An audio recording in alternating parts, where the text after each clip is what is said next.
bueno, primero, como agradecer que se hayan copado de la actividad, tanto profes como pibes y pibas, porque bueno, la idea un poco era poder no dejar de tener una instancia en una fecha tan significativa para el cole y bueno, en general, digamos, como lo es el bicentenario del fallecimiento de Manuel Belgrano. Y también en ese sentido, la idea un poco el año pasado, cuando empezamos a pensar en qué hacer, obviamente esto era lo último, un encuentro virtual, pero la idea era sacarlo de ese lugar que siempre se lo pone a Belgrano, de nada más como creador de la bandera por ahí, en la mirada como más general, y poder pensarlo desde otros lugares, pensarlo como en todas sus facetas, como diplomático, como prócer, como abogado, como quienes pensaron en la educación en su momento, como economista, bueno, como todo lo que hizo, y también traerle un poco la actualidad, qué significa para nosotros, para nosotras hoy, y que también, digamos, sostenemos cuáles de sus banderas nosotros todavía levantamos y cuáles quizá hoy revisamos, digamos, y las planteamos de otra forma en la contemporaneidad por ahí. Entonces, bueno, eso. Con respecto a, como esa era un poco la idea, ahora el Cami les va a contar más o menos cuál es el primer eje que estaba pensado, como para que podamos largar un poco. Y bueno, con lo que es respecto a la dinámica, si no hay nadie hablando, hablamos nomás. Y si no, si quieren pueden poner en el chat, así vamos repartiendo ahí y vamos turnándonos. Así que bueno, Cami, ¿querés contar? Sí, bueno, queriendo salir un poco de eso del centrismo que se le tiene a Belgrano con quizás no meramente solo el creador de la bandera, sino también como muchas veces un militar con un no tan buen historial, pensamos en dos ejes más o menos grandes que eran educación y libertad y soberanía, que no necesariamente tienen que ser tan estrictos, puede salir dependiendo de cómo se dé la charla. Eh, entonces, para empezar, haciendo ese contraste entre cómo pensaba Belgrano en la educación en su momento y en el contexto social y llevarlo a cómo lo repensamos hoy, cómo se dan esas ideas hoy, porque muchas por ahí podemos hacer el análisis que tienen otro contraste o otro peso. Entonces, por ahí, si ustedes, los profes, podían, con las herramientas que tienen muchos más que nosotros, hablar un poco más de, como para dar pie, cómo era esa educación pensada por Belgrano en ese contexto en el que él la pensaba y de qué manera, para después ir avanzando en las preguntitas que estaban y en los ejes y en lo que vaya surgiendo. Y de ese modo poder trasladarlo un poco más a lo que es la actualidad. Así que, de todas formas, yo acá, déjenme que lo busque, si quieren, había transcrito, había buscado algo que había dicho Belgrano respecto a educación, si quieren se lo puedo leer como para que les sirva de pie también. A ver. Bien. Él planteaba que era imposible mejorar las costumbres y ahuyentar los vicios sin educación, y proponía que los cabildos creasen y mantuviesen con sus fondos escuelas en todas las parroquias de sus respectivas jurisdicciones. Y al hacerlo sostenía que era de justicia retribuir de ese modo la contribución que, con sus impuestos, hacía la población para el sostenimiento del Estado. ¿Cómo se quiere que los hombres tengan amor al trabajo, que las costumbres sean arregladas, que haya copia de ciudadanos honrados, que las virtudes ahuyenten los vicios y que el gobierno reciba el fruto de sus ciudadanos si no hay enseñanza y si la ignorancia va pasando de generación en generación con mayores y más grandes aumentos? Hubo un tiempo de desgracia para la humanidad en que se creía que debía mantenerse el pueblo en la ignorancia y por consiguiente en la pobreza, para conservarlo en el mayor grado de sujeción.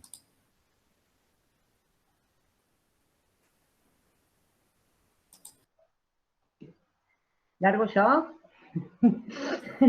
¿La más vieja? La Dale, veo más. dale. Eh, me parece, me parece que las palabras que le dijiste, Camilo, son bastante ejemplificatorias en algo que yo creo que por los temas que ustedes han, los ejes que han planteado, en realidad pensar mucho más integralmente lo que era el proyecto político-social de Belgrano, ¿sí? No eran ideas sueltas, sino que se construyen en un todo complejo y diverso, propio de un siglo XIX que se está debatiendo en esta expansión del capitalismo y de las potencias centrales y del desarrollo de la industrialización, ¿no?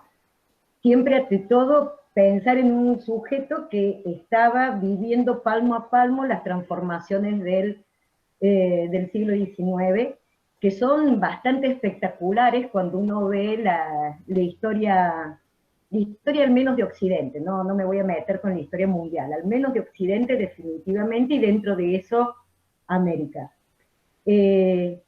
Esta lógica de una educación, y una educación que sirviera en un proyecto sí que era de libertad, pero inclusive más fuerte que de la libertad me parece que es el de la igualdad, porque inclusive tiene palabras y dedica toda una atención con respecto a la educación de las mujeres, ¿no? Que por definición en el siglo XIX era descartado.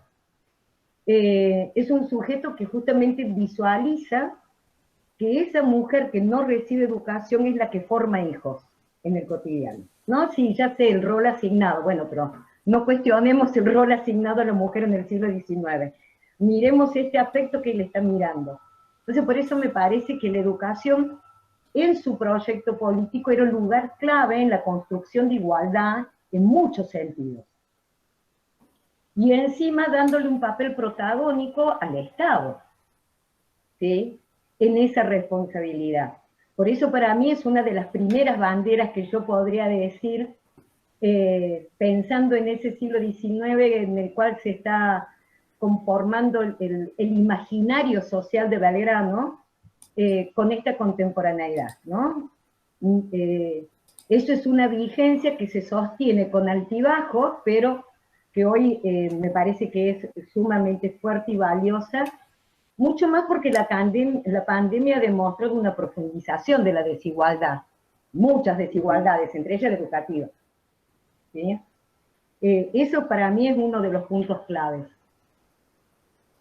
Sí, está bueno esto que dice la Ale, de que no lo veía solo como a la educación, como un proyecto social y político, porque él, digamos, venía de una rama más económica, digamos, pero veía todo en la educación todo esto integrado, un proyecto económico, político y social, que iba muy apegado a la igualdad, como dijo la Ale, y que tenía una idea de Estado en donde los sujetos formaran parte activa de ese Estado, y para eso necesitaban estar educados, y era necesario sacarlos de la ignorancia. Entonces, está muy bueno eso que leíste, Cami, porque me parece que además pone el rol del Estado como agentes que deben devolverle a esos ciudadanos los aportes que le hacen al Estado. Bueno, la educación es una de las formas en la que el Estado le devuelve a esos ciudadanos los aportes que ellos hacen para sostenerlo, digamos.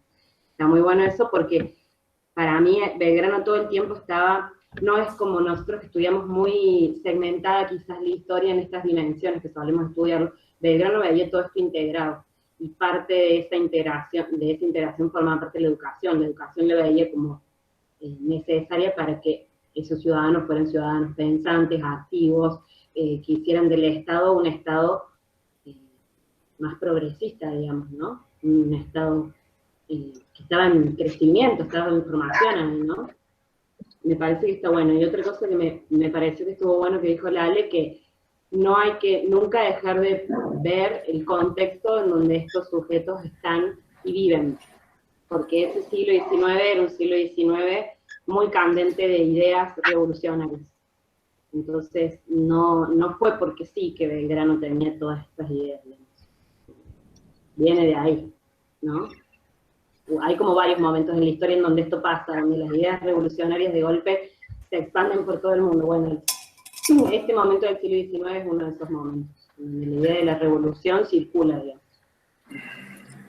Voy a aportar algo que dijeron tanto la Ale y la Vicky, que me hizo acordar un poco Primero, resaltar eso que dijeron las chicas de la visión integral que tenía Belgrano. Uno cuando se pone por ahí a buscar fuentes o palabras de él para proponerlas en una aula, para proponerlas en una charla, hoy estuve leyendo algunas, es impresionante cómo es muy difícil poder distinguir, bueno, sobre la educación pensaba esto, pero en esa frase tal vez de 2 renglones, habla de educación, habla de igualdad, habla de libertad, habla de economía, habla de política, y pienso que es una propuesta muy también discursiva, muy innovadora para la época, cuando se trataba de fragmentar esas dimensiones sociales, no solo en lo discursivo, sino también en la práctica. Otra cosa que se me vino a la cabeza también, cuando Belgrano hablaba de estos actores que él consideraba activos, políticos en la sociedad, no solo eran las mujeres, también eran los niños y también lo eran los pueblos originarios de América, ¿no? Y sujetos que fueron negados por quienes escribieron la historia del siglo XIX en gran parte del siglo XX, ¿no? Una historia que hablaba solamente de los grandes próceres, pero también resaltaba a las figuras de Belgrano, de San Martín, por ejemplo, desde sus actuaciones en la guerra, de sus batallas ganadas, sus grandes ideas, omitiendo, por ejemplo, a lo que pensaban sobre estos actores políticos de la época, como eran las mujeres, como eran los niños, como eran los pueblos originarios. Algunas cuestiones como muy, muy anecdóticas para traer, fue uno de los primeros que le da libertades a los pueblos originarios, les da derechos de tierra, les da derechos en sus jurisdicciones, en sus empleos, y fundamentalmente, bueno, también a las mujeres que participaban de la guerra, ¿sí? Si recordamos, por ejemplo, que una mujer que traemos mucho, como es Juana Zurduy, bueno, Belgrano fue el único que reconoció como capitanas a las mujeres en el ejército, ¿sí? Entre ellas Juana Zurduy, está Martina Silva de Gurruchaga, Remedios del Valle, hay varias mujeres en ese sentido. Bueno, no sé si ya me fui un poco para otras de las consignas, pero... No, es libremente. Bueno, y en todas esas, como para traer un poco el sentido de la libertad, yo creo que él pensaba en las libertades de estos actores en esta sociedad tan particular del siglo XIX, pero en una libertad ejercida en términos de igualdad, ¿no? No una libertad tan individual como la podemos pensar hoy que proponen este capitalismo neoliberal en el cual nos encontramos, ¿no? Las ideas de libertad El liberalismo del siglo XIX es un liberalismo, el liberalismo político-social, es casi revolucionario, digo. Belgrano es contemporáneo a la Revolución Francesa, ¿sí? A la independencia de Estados Unidos. Y es contemporáneo también a un orden colonial opresor, entonces exacto, libertad, ¿no? En entonces, ese sentido. Y un Belgrano... está tan vapuleado el liberalismo que parece mala palabra. Pensar el liberalismo sociopolítico en el siglo XIX es definitivamente transformador con respecto a relaciones serviles, ¿no? O de esclavitud. Entonces, por eso la importancia de pensar que es un liberal, por supuesto que es un liberal, fisiócrata en otras cosas, pero es un liberal, y es un liberalismo sumamente propositivo en ese contexto, ¿sí? Pero también habilita a un Estado que intervenga en cosas significativas, no un Estado interventor, por favor. No un Estado intervencionista, de ninguna manera. No, pero sí... Perdón. Sí, dale, perdón. No, bueno, voy a hablar yo. No, quería engancharme de eso que decía la Ale, que él bueno, sus estudios sobre economía, sobre abogacía, los hace en Europa, ¿sí? En un contexto de Revolución Francesa, y como bien decía la Ale, visibilizando esa ese mecanismo opresor de unas metrópolis sobre unas colonias, pero también cuando se lo juzga de liberal, muchas veces no se dice también el tipo de liberalismo que él pensaba para estos territorios, ¿no? Y Belgrano era un gran impulsor de la industria, pero de la industria en estas tierras, ¿sí? Porque tiene muchas frases con respecto al proteccionismo y al poder y a la soberanía que daba para un territorio, no solo exportar materias primas, sino también elaborar esas materias primas y bueno, en función de su elaboración, ser exportadas. Él estudia, es contemporáneo de los estudios del gran liberalismo económico, como el de Adam Smith, pero lo pone en contexto, pero lo sitúa y ve una capacidad de estas tierras al punto de igualarlas en el poder que podían tener de transformación económica a las metrópolis. Esa era un poco su idea, y no tal vez por ahí como se lo pinta como de liberal en términos de favorecer solamente a los grandes terratenientes, ¿no? Había una idea también de soberanía en pos de una industrialización de estas tierras. A mí, De hecho, también, uy, perdón. esto es cortito, Felipe. De hecho, también hacía una vinculación respecto a esto de la industria en torno a la educación, digamos. Planteaba carreras, por así decirlo, no sé si en ese momento se podrían llamar carreras, pero lo que tiene que ver con relación a la producción de manufacturas y la industria, también lo relacionaba con eso. Escuela de oficios. Sí. Claro, formador de oficios.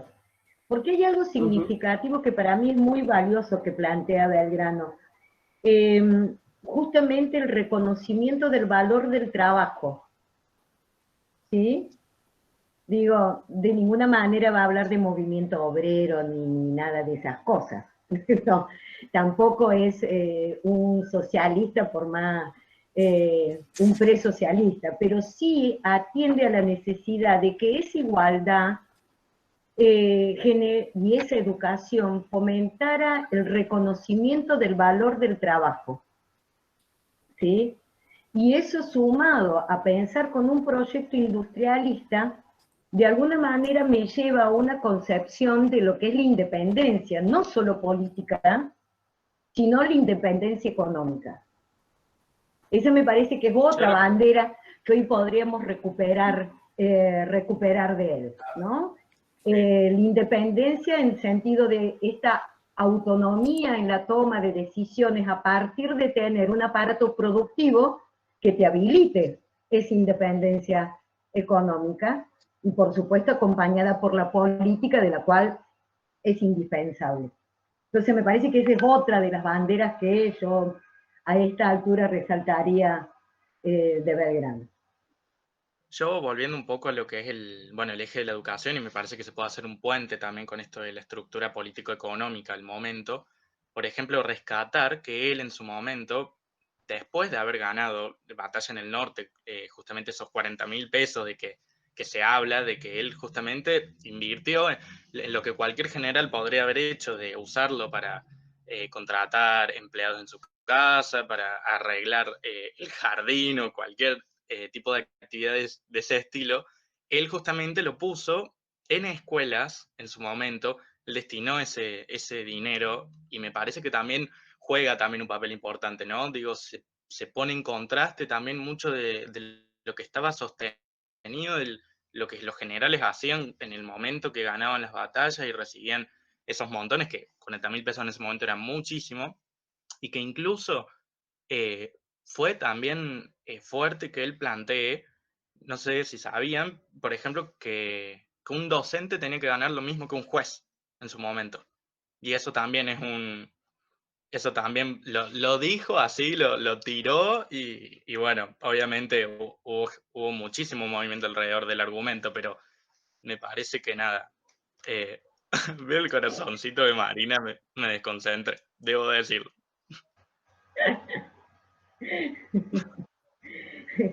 Bueno, eso era lo y él que también quería. lo planteaba como una utopía. Como es una utopía hoy, también era una utopía en el siglo XIX. Sí. Digo, es otra de las continuidades que podemos encontrar, ¿no? Pero está bueno como con esto, Feli, vos, o sea, como que está bueno volver al eje de decir, para mí, de todo esto que estamos diciendo, la libertad, el progreso pensado no solo, y la libertad no solo en términos políticos, sino también económicos, bueno, para que todo eso que Belgrano tenía en su cabeza, que además venía cultivado de un montón de ideas que traía de Europa, para que todo eso pudiera suceder en estas tierras, en Argentina, en lo que todavía no era Argentina, digamos, en las Provincias Unidas del Sur, era necesaria la educación. O sea, él tenía esa visión. La base de todo este progreso necesariamente tenía que ser la educación, necesariamente había que fomentar los oficios para el trabajo, fomentar que las mujeres pudieran tener conocimientos para criar a sus hijos en ese conocimiento también, que supieran leer y escribir. Todo eso hace a que una nación pueda crecer y pueda desarrollarse en algún sentido como lo estaba pensando Belgrano, ¿no? Me parece que va de la mano con todo lo que venimos hablando. Para mí la educación es la base de todo eso.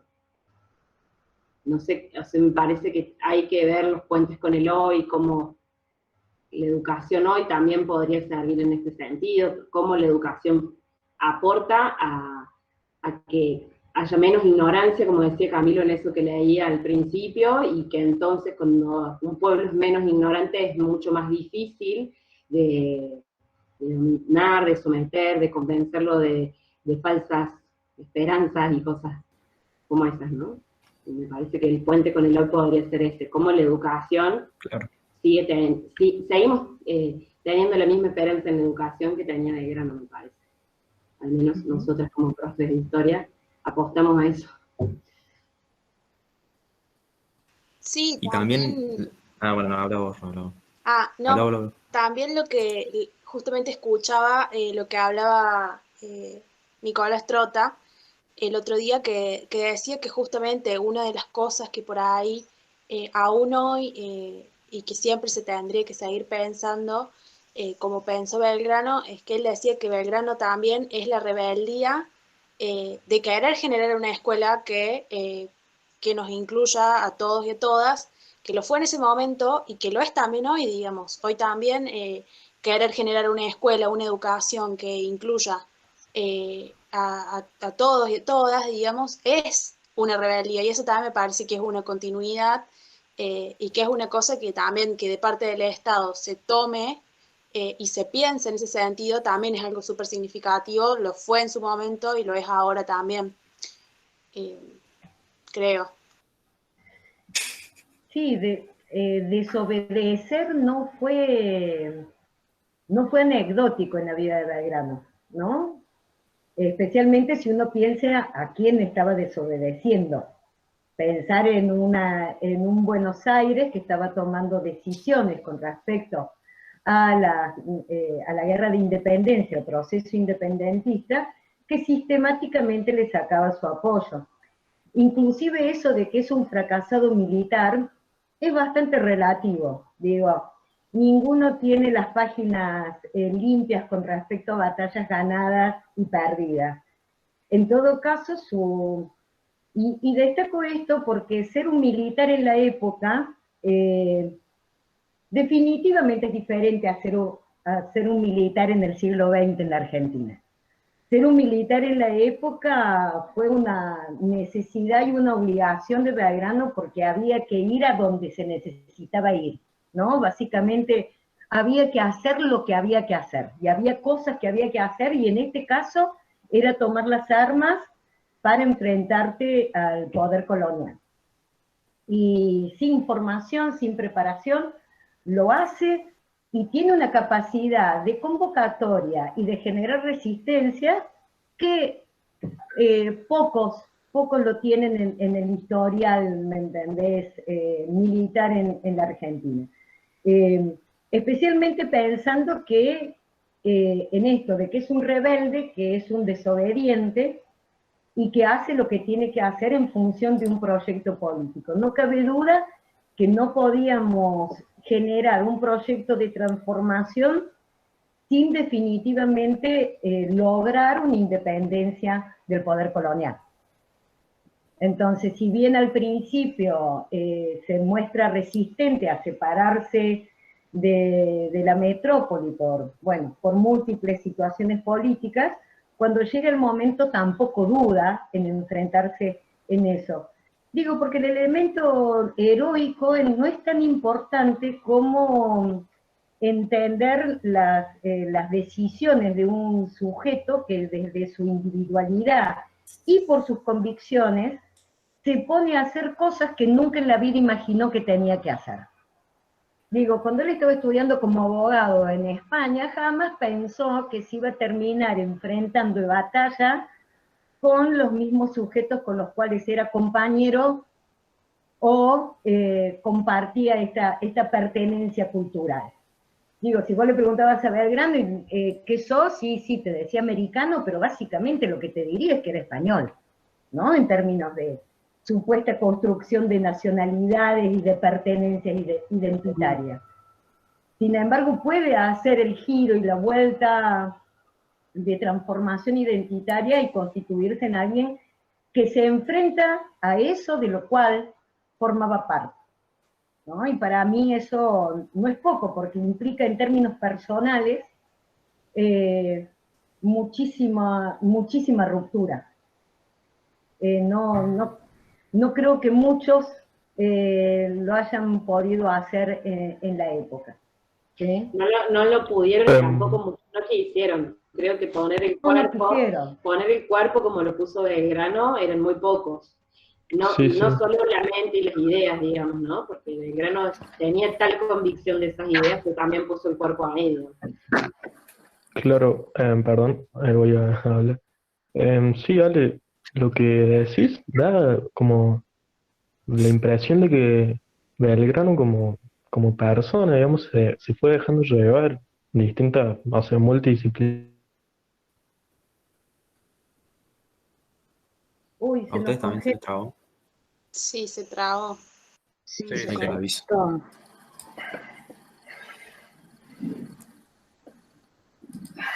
Si apagas la cámara, Darío, tal vez te da más... Pero estaba diciendo justamente eso, como Belgrano estuvo atravesado por distintas cosas de él en su subjetividad, digamos. Me parece que por ahí, pero no sé.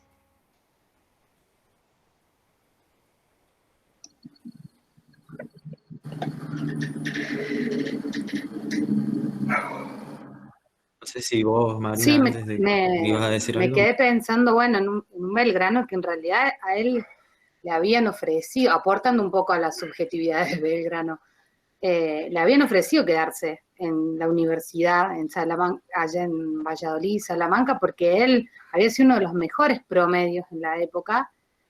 Así todo volvió por esa empresa revolucionaria, por sus ideas, lo que vio que era esa revolución francesa también tiempo antes cuando estudiaba las convicciones políticas y económicas de la época y vino a traerlas, ¿no? A estas tierras, porque tranquilamente lo que hablábamos recién, se podría haber quedado muy cómodo con unos buenos ingresos en esta universidad española, viendo pasar los acontecimientos.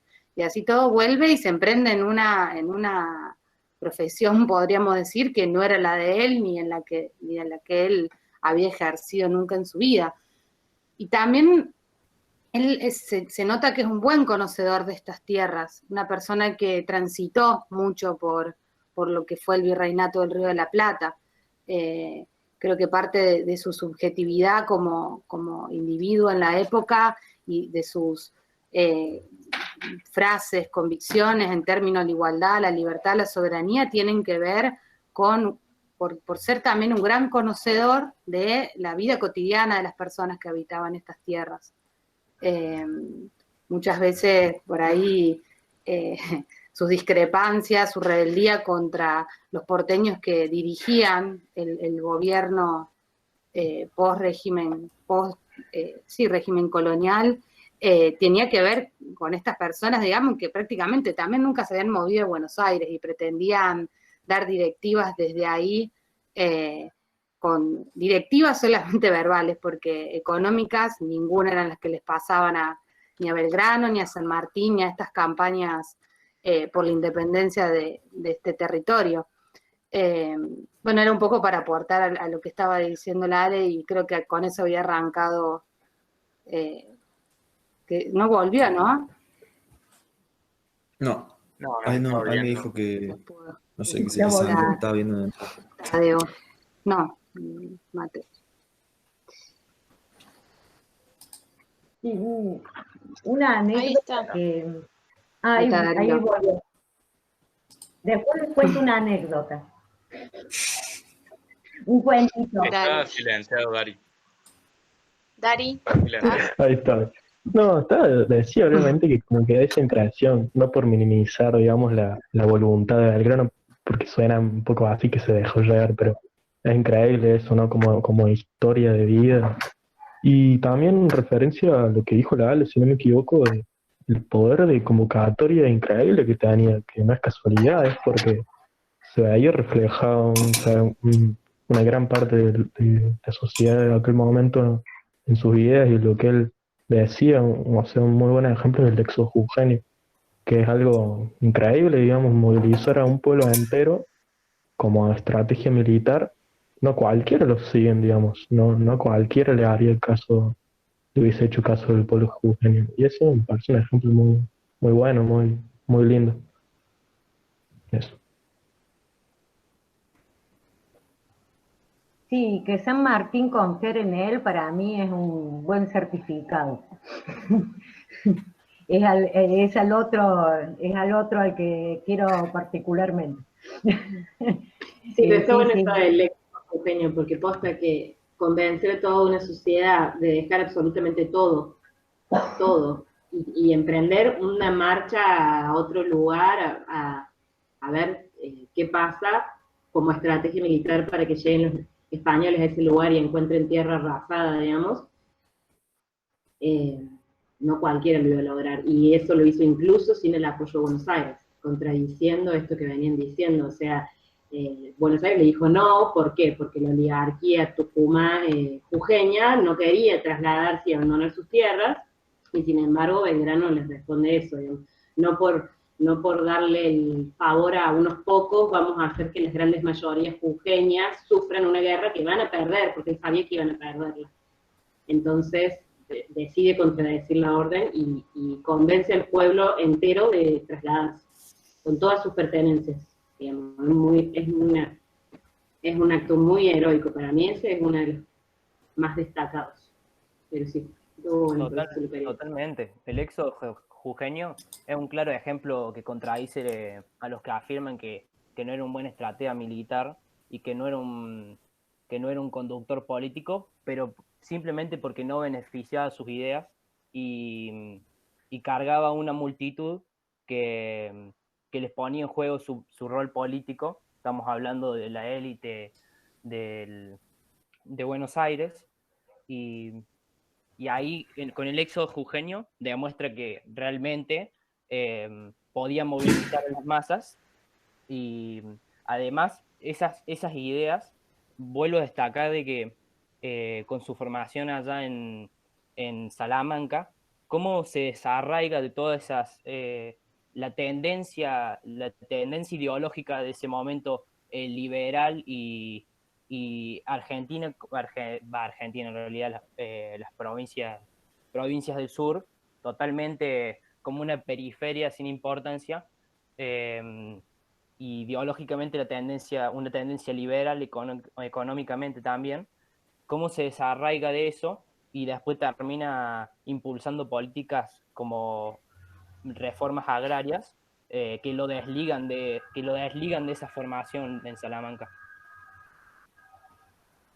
Sí, el planteo de la reforma agraria es, en realidad le llamamos reforma agraria, en realidad dice algo tan sencillo como que aquel que no trabaja la tierra debería cederla para quien puede trabajarla, ¿no? Un acto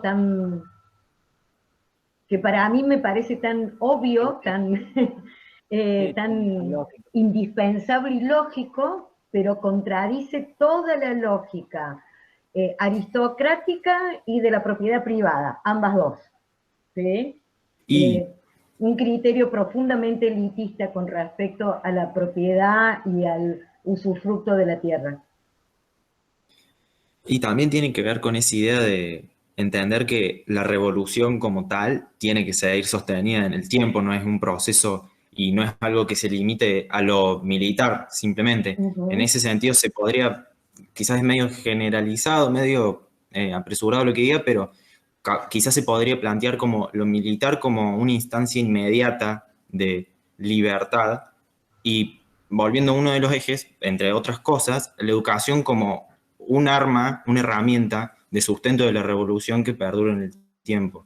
Y entonces, en ese sentido, si se piensa la educación como base de la revolución, ¿cómo la podemos pensar hoy, entendiendo que los contextos han cambiado, digamos? Y nosotros, como estudiantes, creo podemos dar fe de que la educación es un espacio de acercamiento no no meramente disciplinario, sino también político, en términos amplios. No sé si alguien quiere ampliar lo que dije. Sí, la educación como herramienta para hacer a la revolución, porque como ya dijimos, él creía en la educación como para dejar de lado la ignorancia y para crear conductores, ya sea políticos o sociales, que dejen de lado la avaricia y que esos sean los principales partícipes y protagonistas de estas revoluciones, como un ejemplo de la sociedad y como un ejemplo de manejo de políticas públicas. Sí, está bueno. Lo de lo militar como algo más inmediato, está bueno. O sea, nosotros siempre que estudiamos revoluciones, justo estamos en tercero ahí a full viendo todas las revoluciones juntas, la francesa, la industrial, todas juntas. Está bueno porque siempre, o sea, cuando empezamos a trabajar con el concepto de revolución, marcamos justamente esto que decía Camilo, que para que exista una revolución, no solamente necesitan pasar sucesos violentos donde haya mucha participación, sino que necesariamente tiene que construirse un nuevo orden y que ese nuevo orden pueda perdurar en el tiempo. O sea, son condiciones para que una revolución sea triunfante. Y me parece que las ideas de Belgrano no se limitaban solo a lo inmediato, a lo militar, sino que también estaban apostando a la construcción de un proceso de mucho más larga duración por medio de la educación, por medio de la industria, por medio de un Estado que le pueda garantizar a todos los ciudadanos ciertos derechos, como por ejemplo el trabajo, la educación, incluso mujeres y niños, como marcaban recién chicas. Me parece que está bueno eso que planteas de cómo distinguir entre lo que hace a una revolución en los actos más políticos inmediatos y más corto plazo, digamos, a lo que Belgrano veía como algo más a largo plazo, ¿no? Un nuevo orden más justo, más libre y más igualitario para todos y todas los que habitan estas tierras, digamos. Y siempre que él hablaba también de educación, hablaba de educación gratuita.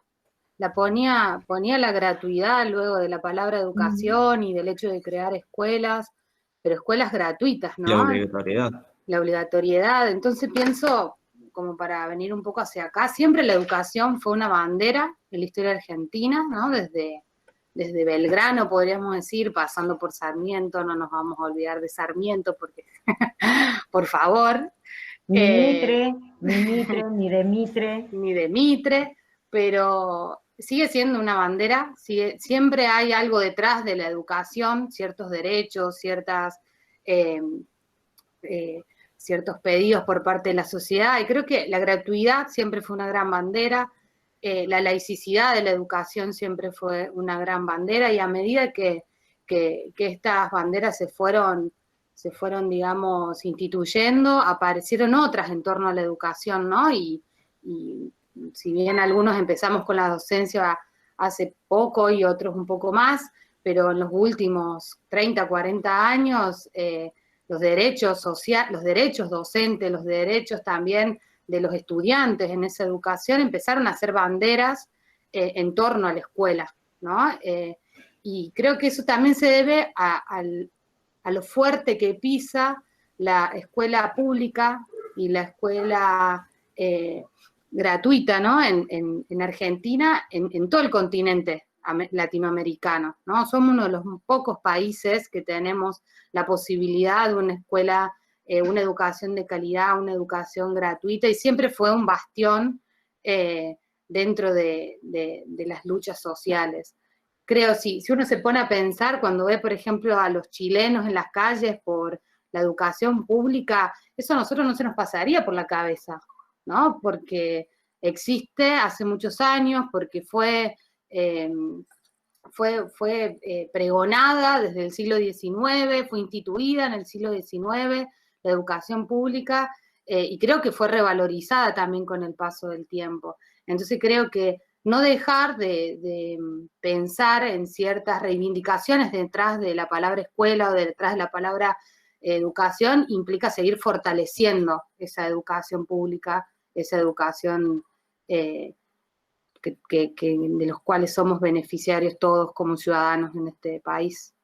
No sé, se me ocurría eso. Sí, sí, totalmente. A mí, bueno, me parece que Manuel Belgrano tuvo participación en casi todos los asuntos que dirimieron en lo que es el origen de la patria, bueno, llevando a cabo y mostrando esas ideas y sobre todo sembrando discusiones, ¿no? Como venimos hablando de la soberanía, de la educación, de los pueblos originarios, del Estado. Y creo que, bueno, entrando en lo que iba a ser el segundo eje, más bien como esto de libertad y soberanía, podemos destacar básicamente que Manuel Belgrano fue un ideólogo de la soberanía y la libertad del pueblo y del pueblo todo también, ¿no? Y bueno, a ver, como venimos hablando, la educación para Belgrano era una herramienta emancipadora, como mencionaron, y que nos enseña, en cierto modo, a ser libres, ¿no? Y la pregunta que nos habíamos hecho en torno a esto era, bueno, esa educación nos hace libres y siendo así podríamos desencadenar también todas las discusiones que es como qué diferencias hay entre ser libre y ser soberano, tal vez pensándolo más allá de la educación y bueno, y analizando lo que Belgrano entendía como libertad, también se hicieron preguntas en el formulario que estuvimos mandando. Por ejemplo, ¿cómo podemos pensar si la libertad implica soberanía? ¿Se interrelaciona la soberanía y la libre educación? Bueno, me parece que es un eje que estuvimos hablando mucho, entonces hay como algunas ideas recuperadas, pero bueno, no sé si ¿qué les parecen esas preguntas? ¿Qué podemos sacar de eso? Y hay algo que a mí me gustaría destacar, digo, la educación, como decía Marina, ha sido un eje de debate en nuestras sociedades desde un lugar muy temprano. Lo que ha cambiado a través del tiempo es a qué proyecto político abonaba, ¿no? Digo, cuando yo pienso en Sarmiento, Mitre, Avellaneda, digo, esa generación de los 80 en el ejercicio del poder, el proyecto político con el cual estaba vinculado la educación pública gratuita, obligatoria, de primaria, era justamente construir una base común de pertenencia, ¿no? Con un discurso y un contenido y un sentido que acompañaba la construcción de una hegemonía oligárquica. ¿Sí? Lo poderoso que ha tenido la educación pública a lo largo del desarrollo del siglo XX fue justamente que como herramienta de dominación también fue transformado por sus mismos actores sociales y políticos, ha sido transformado justamente en una herramienta de liberación, por lo menos de cuestionamiento al orden existente. ¿Sí? Al menos eso. Indudablemente la incorporación digo, que en este momento Belgrano se levantara de la tumba y viera que tenemos 12 años de educación obligatoria, seguramente y que encima tiene que estar garantizada por el Estado, seguramente sería para él sería reconocida por él como una herramienta potente de transformación, ¿no? Más allá de el proyecto específico que las relaciones de dominación en algún momento pretendió con esa educación pública, ¿sí? Entonces, los que imprimen la diferencia del proyecto político con una educación pública son sus actores sociales en cada contexto político-social. Y ahí, indudablemente, si yo pienso la educación como herramienta de liberación, ¿sí?, es porque nosotros, como actores políticos sociales de hoy, nos estamos planteando ese sentido o esa asignación de sentido. Al mismo tiempo que están conviviendo con este proyecto, están conviviendo otros, con otros sentidos y con otros objetivos, ¿sí? Por eso, me cuesta más pensarlo en relación con la soberanía. Sí entiendo que hay una relación directa entre el sentido asignado a una educación pública gratuita obligatoria, o al menos gratuita en el caso de la universitaria. Sí lo puedo pensar como proyecto político, científico, de autonomía, en donde la universidad y la obligatoriedad de la educación esté pensando justamente en cómo construir bases para una autonomía de decisiones, ¿sí? Ahora, no les quepa la menor duda que esa autonomía de decisiones siempre va a ser dependiendo de qué colectivo social esté controlando las políticas públicas. Por eso siempre va a ser un espacio en disputa. Digo, y el día que deje de serlo, cuidado, ¿sí? El día que deje de ser un espacio en disputa, cuidado, porque quiere decir que alguien logró un triunfo hegemónico, básicamente. Yo quería agregar a esto que estás explicando muy bien, Ale, que me parece que es más complejo unirlo a la idea de soberanía, pero me parece que para pensar en la idea de soberanía tenemos que pensar que en ese momento la discusión sobre dónde residía la soberanía era una discusión entre los mismos revolucionarios, digamos, ¿no? Ya nosotros no nos preguntamos sobre quién reside la ciudadanía, porque eso ya se resolvió, digamos, la soberanía reside en el pueblo. En ese momento la soberanía estaba en disputa, digamos, si íbamos a hacer una monarquía incaica, si íbamos a hacer una monarquía constitucional. Todos esos proyectos estaban en disputa en ese momento entre los mismos revolucionarios.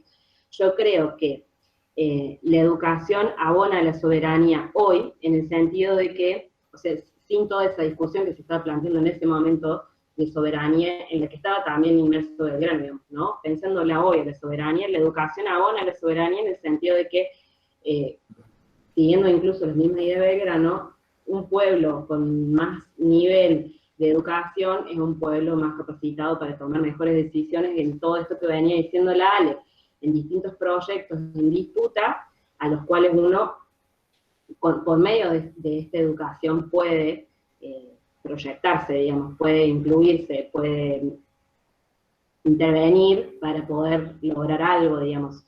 Si no existe educación, uno posiblemente no puede ejercer su soberanía con más margen de libertad y de decisión y de intervención política, porque ahí está faltando algo, digamos. No sé si se entiende lo que digo, pero me parece que puede responderse por ahí el tema de la soberanía hoy, pero hay que tener en cuenta toda esta discusión de 1810, digamos, que no es la misma que tenemos hoy con respecto a soberanía.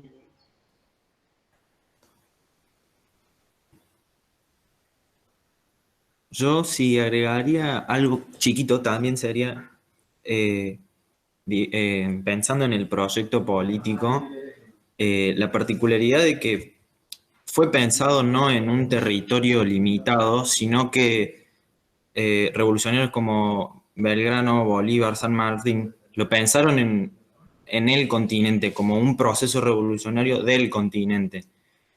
Y creo que eso también nos lleva a pensarlo como, en ese contexto, algo muy significante, porque quizás hoy nos estamos dando cuenta de nuevo que si se quiere cambiar el orden mundial, necesariamente tiene que ser global, porque esa es la característica que se quiere cambiar. Y para ese momento me parece importante cómo además teniendo en cuenta las limitaciones en las comunicaciones que había en ese momento, cómo se pudo coordinar algo realmente revolucionario. En ese sentido también, por ejemplo, para aportar algo, sabiendo un poco de Belgrano, San Martín, cuando cruza los Andes, no lleva una bandera de Argentina, digamos, porque más allá de ese gesto, lo que representa también es la idea de que no es la liberación de alguien hacia otro, es la liberación de un continente, de un pueblo americano que es uno. Entonces, en ese sentido también se puede quizás plantear un proyecto que perdure y que tenga como base la libertad, la soberanía. Sí, quizás Camilo lo podemos ver reflejado un poco ahora en, bueno, estas ideas de que digamos, una emancipación o por lo menos una mejora en la calidad de vida o una dignificación, digamos, de nuestra región, de los latinoamericanos, es solo, digamos, posible o quizás mucho más posible de esa manera, ¿no? Como bloque, como región, algo que lo vemos, digamos, en la Unión Europea y que plantean muchos.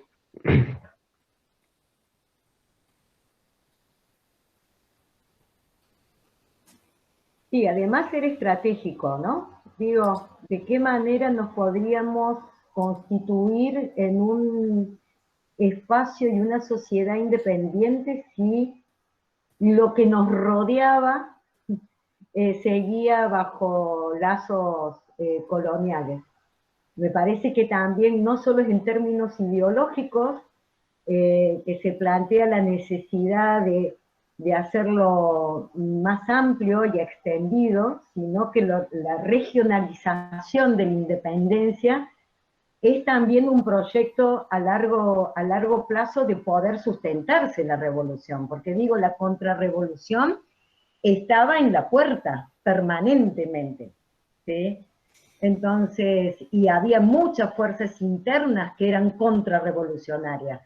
Córdoba era la cuna de la contrarrevolución, ¿no? Como para recordar nuestros antecedentes cordobeses. Pero digo, está en la puerta, es inmediato, es posible, es real. Entonces, pensarlo en términos más amplios, en ese sentido, bueno, no cabe duda que San Martín y Bolívar la tenían re clara, pero Belgrano también, ¿no? Lo tenía como un concepto necesario. Más allá de un término ideológico, definitivamente estratégico, ¿no? La posibilidad de darle continuidad a la revolución sustentable, que fuera sustentable. Sí, y también en eso que decís, Ale, de darle continuidad y de poder garantizarlo, digamos, estratégicamente a la continuidad del proyecto político, digamos, revolucionario e independiente. También una cosa que por ahí, el otro día veía que lo decía Rosendo Fraga, y también que, bueno, y también que salió el capítulo de Samba, de estreno, el Día de la Bandera, que hablaba justamente, bueno, el capítulo de Samba lo mencionaba, y Rosendo hablaba de la estrategia de la monarquía incaica, esa que planteó Belgrano, digamos, pensándola más allá de pensarla, digamos, en términos de, bueno, de simbólicos, bueno, justamente pensándola a partir de eso, está el tema de, digamos, el proyecto de la monarquía como una forma, como una estrategia de política en función de un proyecto geopolítico, de decir, bueno, si lo que están exigiendo en este momento son monarquías, les demos un rey, y que sea un rey inca. Y eso me parece que nunca se habla mucho y que es increíble, digamos, porque también habla de una capacidad digamos, de pensar estratégicamente, pero también en términos simbólicos, que me parece que es re interesante de pensar en términos tanto revolucionarios como políticos, digamos, de lo que fue Belgrano.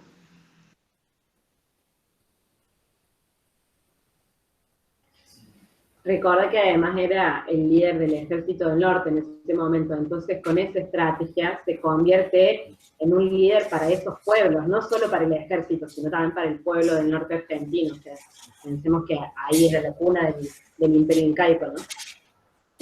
que así está bueno. Y también sabía que no iba a prosperar. Digo, también sabía que no iba, claro, un poco, yo creo en el realismo mágico, pero si algo también entiendo que era un sujeto sumamente analítico de la situación, ¿no? También sabía que no iba a prosperar porque sabía que ningún descendiente de español en el Río de la Plata se iba a dejar ordenar por un rey indio. No, y además proponía al hermano de Manco Cápac, creo que era, que estaba preso en España, o sea, no había forma. Digo, Pero bueno, era una salida, ¿no? Fue como una salida y de plantear un plan B. Digo, hay algo peor que declarar la independencia, que nos gobierne un indio. Yo siempre lo leía así al líder. Claro, sí, es un contraste muy interesante de pensar. para mí Claro, es una estrategia de liderazgo político 100%. Claro, te doy un plan B peor que una junta, que un directorio en Buenos Aires. Por eso siempre lo miro de ese lado. Ahora, me parece, sí, era un gran reconocedor del derecho de los pueblos originarios. Eso definitivamente. ¿Sí? No sé si hubiera tenido que tomar decisiones con respecto entre una tierra asignada a colonos, a restituirle la tierra a los pueblos originarios, no sé si lo hubiera hecho. No sé. ¿Sí? Porque digo, hay que pensar también que necesitas el apoyo, o por lo menos no la enemistad explícita. Recordemos que Belgrano tiene interesantísimos enemigos. La vida te define por los amigos, pero también por los enemigos, ¿sí? Hay enemigos que te dignifican. Que su gran enemigo fuera Rivadavia, para mí es una de las mejores cosas que se puede decir de Belgrano, ¿sí? Entonces, había que ponerse a la altura de esos enemigos.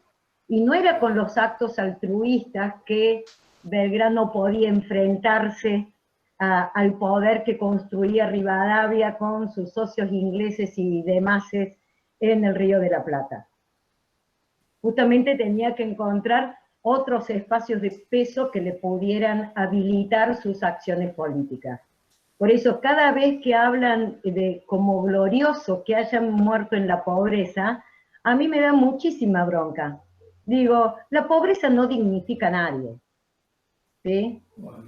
Eso, la pobreza no dignifica a nadie, simplemente significa que fue un sujeto olvidado ex profeso por las autoridades que tendrían que haber garantizado sus condiciones de vida, ¿sí? Por el servicio que había hecho al Estado, ¿no? Entonces, cuando se habla de la dignidad de la pobreza de Belgrano, en realidad de lo que tenemos que hablar es de la indignidad de los gobiernos del momento que no pudieron atender las necesidades de Belgrano en su enfermedad, básicamente. Odio que me hablen de la pobreza como digna, lo aborrezco. Solamente el que no es pobre puede decir de la dignidad de la pobreza. Y como murió tan pobre, le dieron el rédito de haber creado la bandera, ¿no? Y miren todo lo que estuvimos hablando hasta recién, y no pasó por la creación de la bandera, ¿no? Cómo se olvidó también a un Belgrano con todas estas ideas que hoy nosotros las pusimos en primera plana y dejamos atrás un poco su memoria, digamos, en términos de la creación de la bandera. Y hasta también se ve, en términos discursivos y de accionar, toda una violencia que gira en torno a, o sea, por parte de quien escribe la historia. Belgrano murió pobre y olvidado y hasta le robaron los dientes. Digamos, eso es un acto, pero no sé, es espantoso. Y yendo a ese punto, Vandálico. también cómo nos podemos imaginar en esa época y en el ahora, por así decirlo, quién se apropiaba de, por ejemplo, el término libertad. hoy por ahí podemos ver, hoy, cómo se sale a la calle y la gente grita, no a la cuarentena, quiero libertad. Y te hace pensar, ¿qué es la libertad?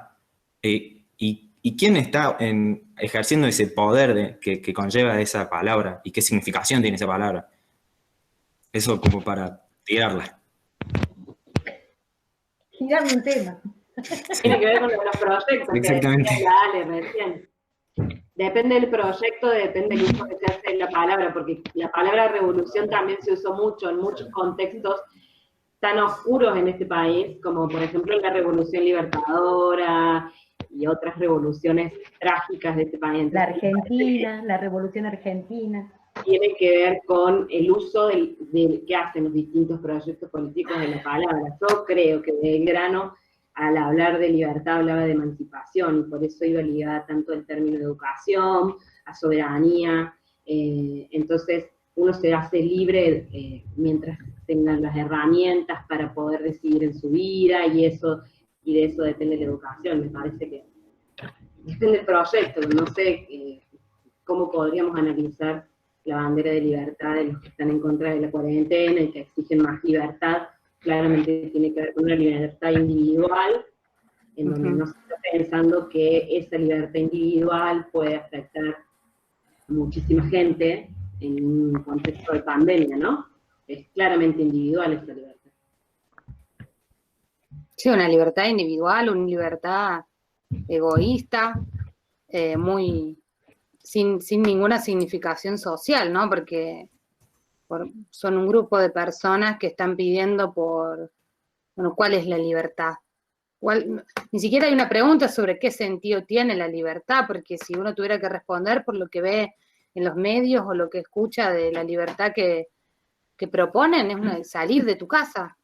Esa es ser una libertad, volver a tu trabajo. Yo no veo en esa reivindicación de libertad a los trabajadores que realmente perdieron sus fuentes de trabajo en este contexto. No veo atrás de esa libertad a las personas que le están pagando un tercio tal vez del sueldo, pidiendo por que se terminen estas medidas políticas.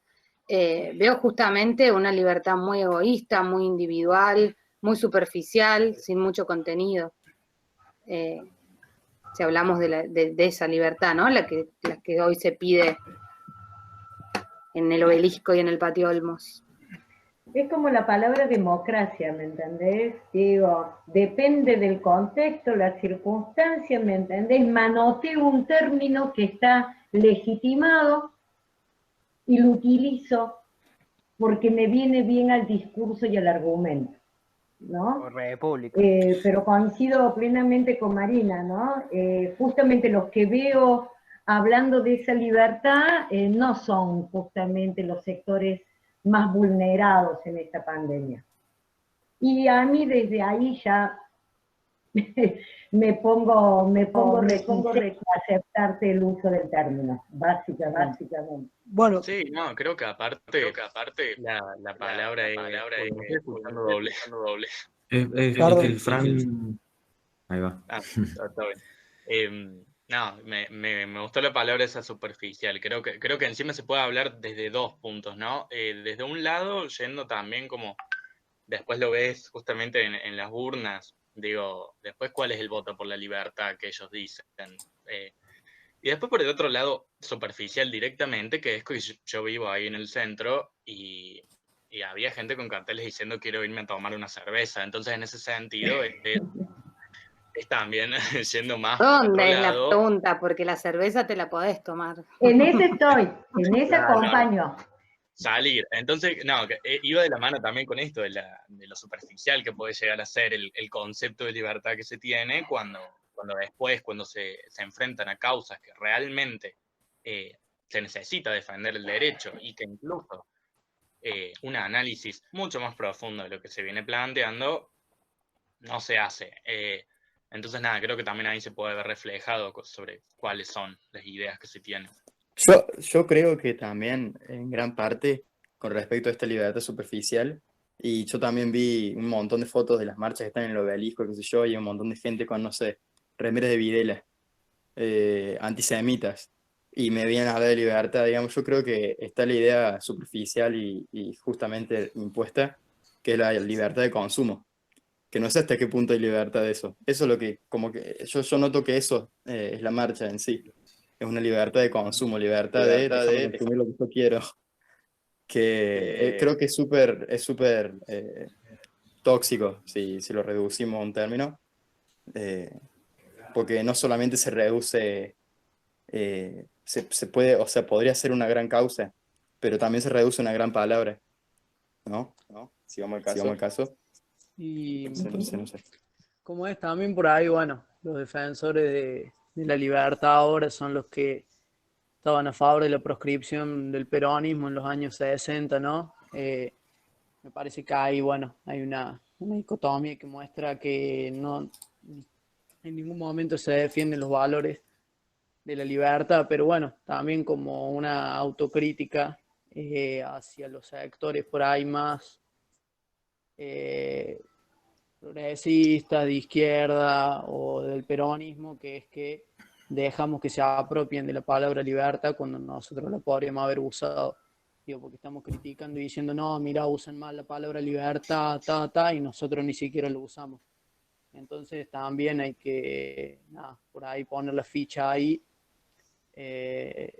Y bueno, todo con la batalla cultural, ¿no? Pero hay que pensarlo más a largo plazo por ahí. Definitivamente hay que disfrutar los términos y los usos de los términos. Es como los símbolos patrios.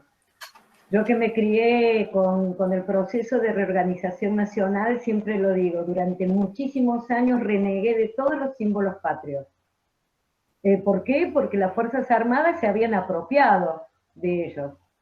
Entonces, el rechazo venía en el combo, ¿no? Tuve que pasar todo un proceso de revisión y decir, no, yo también puedo definir patria, también puedo definir Argentina, también puedo definir aquellos símbolos o espacios sociales con los cuales me identifico. Es una disputa y es una disputa histórica y permanente. Por eso digo, no creo que se gane ni se pierda definitivamente esta lucha cultural, porque como te digo, hay muchas palabras que depende del proyecto, depende del uso que se hace, y bueno, claramente, o sea, la libertad la que nosotros tenemos que revalorizar y poner en juego, como dice el Fran, es esta, la libertad social, no individual, la libertad de justicia para todos y para todas, la libertad en un montón de sentidos, pero que no tienen que ver con uno mismo, sino con una sociedad libre en su conjunto, digamos. Me parece que está bueno eso de usarla a la palabra. Sí, llenarlas de contenido, eso me parece importante en general, ponerle contenido a esas palabras y poder salir a generar una discusión, poder tener una charla en esta libertad de ideas que pregonamos, pero ponerles contenido, ponerles argumentos, lo que pensamos me parece re importante para hacer frente a esas libertades que no nos gustan, o a esas definiciones que no nos gustan. Claro, sobre todo también analizándolo como un proceso en el que, poniendo el caso, por ejemplo, de la palabra libertad, en la que discursivamente se tiene que gestar otra concepción desde el marco cultural, que sea capaz y que sea planteada y que sea aceptada, por así decirlo, como superadora de lo que se creía que era libertad. Y en ese sentido también se pone en juego la desintegración de otro concepto, que radica de la misma palabra, en este caso, digamos. Así que creo que eso también es importante a la hora de definir las palabras y la batalla cultural, digamos. Porque después esas cosas son las que nos quedan en lo mal llamado sentido común, que es una herramienta que se ha empleado muy mal, creería, en términos conceptuales. Se ha usado muy bien, porque nos han construido el sentido común. Bueno. Sí. Digo, es el sistema de dominación a pleno. Claro, a eso voy, porque es el sentido común es la frase sentido común es lo que disfraza lo que nosotros hacemos sin pensarlo, sin repensarlo. Y en Sin esas reflexión. cosas, sí, por ahí lo que se disfraza es, oh, bueno, yo siempre me levanto y a la misma hora como y como esto porque no sé, me nace. Pero después tenés otras ideas como, ¿qué es la democracia? ¿Qué es la libertad? Y la libertad es, como decía Lemmy, y yo quiero salir a comer lo que quiero. Y en eso se pone en juego. Sí, y también... Ah, dale, Maxi. Bueno, no, que como dice Marina, que hay que, no sé si ser partidario, pero sí que sí hay que dar esa batalla cultural argumentando y agarrando de raíz esas palabras para, para que no triunfen esas resignificaciones absurdas y eso mal uso de la palabra, que en sí son conceptos muy ricos y muy utilizables actual, pero, pero se resignifican en situaciones to- totalmente absurdas. Eh, Como leer ahora de hablar de justicia y festejar, hablar de justicia y festejar el procesamiento de algún líder político y enojarse por el sobreseimiento de esos mismos o de la palabra república, cuando el funcionamiento en realidad no se le atribuye a los beneficios personales.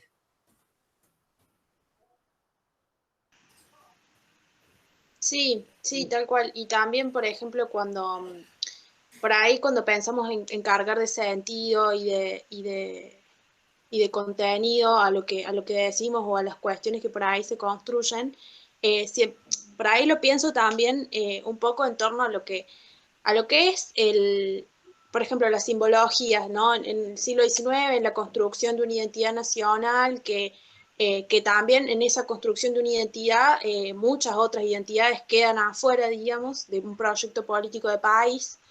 Eh, Pensado por los oligarcas, digamos, y también en ese sentido lo que significa el haber reducido, por ejemplo, a Manuel Belgrano a ser el creador de la bandera, digamos, que es reducirlo a ser esa persona que creó ese símbolo que la patria y después y todos los contenidos y todos los conceptos que se pueden desprender de ahí, digamos. Pero también me parece que es parte de cómo se usan las simbologías, de cómo se piensan los sentidos y el contenido del que se carga.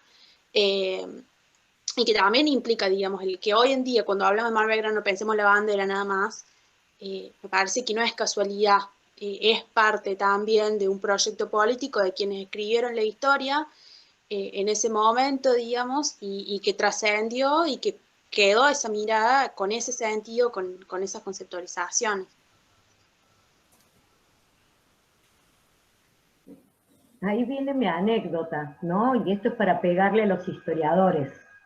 Digo, desconfíen siempre de la historia oficial, aunque se la contemos nosotros, ¿sí? Pueden desconfiar.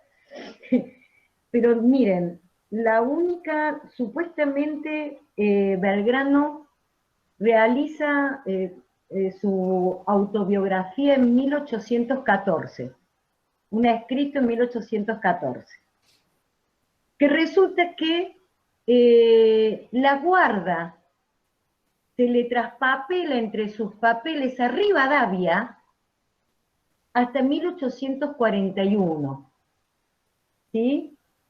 Ahí se las pasa, lo anoté porque yo no lo sabía, a Florencio Varela, que es un caudillo, y resulta que Mitre, en 1877, lo incorpora en su historia de la Argentina. Es decir, que la única, y el original, el supuesto original, estas son como las cartas, ¿no? Como los cuadernos, perdón, estos son como los cuadernos, igualito. Resulta que el original, escrito por Belgrano, se perdió. Y lo único que existe de esa autobiografía es lo que Rivadavia guardó, Felipe Varela, que vaya a saber cómo lo recibió, y el muchacho Mitre, que es el que me lo hace libro en el 77. Si eso no es manipular la historia, vas a saber si alguna vez Belgrano escribió su autobiografía realmente. Yo creo que sí, el tipo le gustaba escribir, ¿sí? Ahora, después de pasar por esas manos, mamita. Es decir, que el que decida estudiar historia ya sabe, hay una historia de Belgrano todavía por construir. Yo había leído, ahora que contás esto dudo de la veracidad, pero había leído también que Belgrano había dicho que en parte hacía su autobiografía porque sabía lo que le esperaba, porque sabía que sus enemigos lo iban a denostar de una forma terrible y en forma, hacer su autobiografía era un intento de que sus ideales permanecieran y en otra era para respaldarse de lo que venía, o sea, era más vivo que las arañas, pero vaya a Sí, yo saber lo que estoy pasó. convencida que tanto Rivadavia como Mitre dejaron en esa autobiografía justamente lo que no cuestionaba las estructuras de la dominación. ¿Sí? Claro, porque lo que falta es que encima le hayan hecho una maldad, ¿no? No falta. Digo, yo a partir de este dato, la desconfianza que tengo, es más, Sí, yo sabía. no desconfianza, la duda, Nadie- ¿no? La duda sistemática. Pero indudablemente en esa construcción, esto que decía Larro es clave, digo, lo dejo porque aparte de eso se encarga el nivel inicial y el nivel primario y también el nivel secundario de dejarlo solamente en el 20 de junio con la bandera. El acto. ¿Sí? Lo deja ahí. Sí, porque hasta llegar al punto de que la bandera no fue creada el 20 de junio. No. Vamos al caso. Sí, todo el relato es un relato mítico, ponelo de esa manera, en categoría de relato mítico, ¿sí? Para convocar a las masas. Y ha sido eficiente. Y ha sido eficiente, porque no cabe, digo, lo más fuerte es lo eficiente que ha sido la construcción de esa historia, de esa versión de la historia. Tan eficiente que no nos permite pensar en otras dimensiones, ¿no? Digo, y ahí está la deficiencia del discurso oficial. Yo creo que la deficiencia principal, digo, uniendo esto que dijiste que no nos permite pensarlo, complejizarlo, o va, no complejizarlo, sino verlo un poco más completo. Yo creo que el problema principal, que es el de la ignorancia, recae en la idea de que, ¿para qué quiero hacerlo más completo? ¿Para qué necesito esa información si ya con esto me basta? O sea, ¿para qué necesito tal cosa si con esto ya me basta? Pero tiene Ese es el sentido inicial para mí, el principal de toda esta comodidad, digamos. Pero ¿Para esa qué misma quiero tal cosa? ignorancia tiene una finalidad política, me parece. Porque que no hayan llegado todas estas ideas, que el 20 de junio no sea problematizar más la figura política, económica de Belgrano, su proyecto, sino más bien recordar el icono de la bandera, que es lo que permitió, lo que, digamos, uno piensa en Argentina, piensa en la bandera, piensa en el mapa, piensa en esos símbolos. Bueno, asociar al 20 de junio a eso me parece que borra todos los ideales de Belgrano, y ese logro, digamos, que se conquista a través de quienes escriben historia y quienes la transmiten y cómo se enseña en la escuela, creo que tiene una finalidad política muy clara, que es justamente eso de la ignorancia, que es justamente todo lo que venimos hablando previamente de cuáles eran las ideas de Belgrano. La ignorancia obtura la posibilidad de crear un país soberano, una sociedad libre y todo eso. Entonces, justamente la ignorancia me parece que en ese sentido, de olvidar todo esto de Belgrano, juega políticamente. Tiene un significado político, una construcción. Alguien lo hizo, alguien alguna vez dijo, bueno, el 20 de junio va a ser el Día de la Bandera. ¿Sí? Sí, la memoria y el olvido son construcciones que habilitan un sistema de dominación. Disputar esa memoria, ¿no, Emiliano? disputar esa memoria implica justamente reconstruir los olvidos, ¿no? Me pongo antropológica a este punto. Justamente para cuestionar a la historia como única constructora sobre el pasado. Hay que jugar con otras herramientas, o por lo menos hacerlas visibles. Digo, no tener, lo que no ha sido registrado, no ha sido registrado. Eso es terriblemente contundente, ¿sí? Entonces, rescatar lo que podamos de ese olvido, bueno, también es parte de la misión de construir nuevas memorias, por decirlo de alguna manera. Gente, por una cuestión personal yo los tengo que abandonar. Creo que lo cerró. Ha sido... Yo cerré y entré del celu, pero porque también me tengo que retirar. Sí, un poco era también, bueno, ya como ir cerrando porque ya si no se nos hace muy extenso. Pero nada, la verdad que es re importante la instancia que se generó, porque para mí, bueno, habilita a otras construcciones y también a otras, a deconstruir otras cosas también. Así que en esos términos, digamos, les agradecemos a las profes y a los chicos que se sumaron, porque nada, realmente para mí fue una instancia re importante y que si bien no era lo que nos imaginábamos, como le decía al principio, para hacer conmemoración un 20 de junio, sí es algo que nos puede acercar al menos a las instancias que se suelen generar en el cole y más que nada este 20 de junio, que era el bicentenario nada más y nada menos.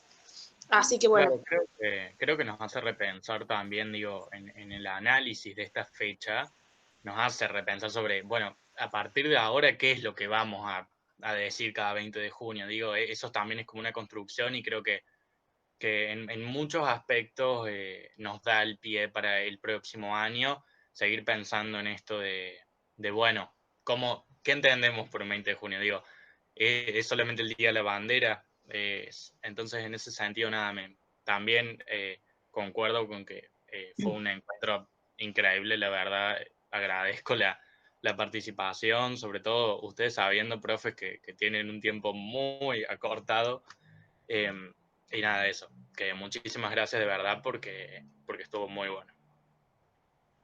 Bueno, por mi parte, a ustedes, un placer verlos, aunque sea así, ya nos veremos. Espero que nos veamos presencialmente. Extraño mucho la presencialidad, pero bueno, sigue siendo una manera de encontrarnos. Compa, a todos ustedes, muchas gracias. Nos estamos viendo. Chao, Vale. Sí. Vale, estamos viendo. Muchas gracias. Lo mismo, gracias por invitarnos y estuvo muy bueno. Nos vemos cuando se pueda. Chao, suerte. Chao, chicos. Chao. Gracias. Nos vemos. Chao, muchas gracias.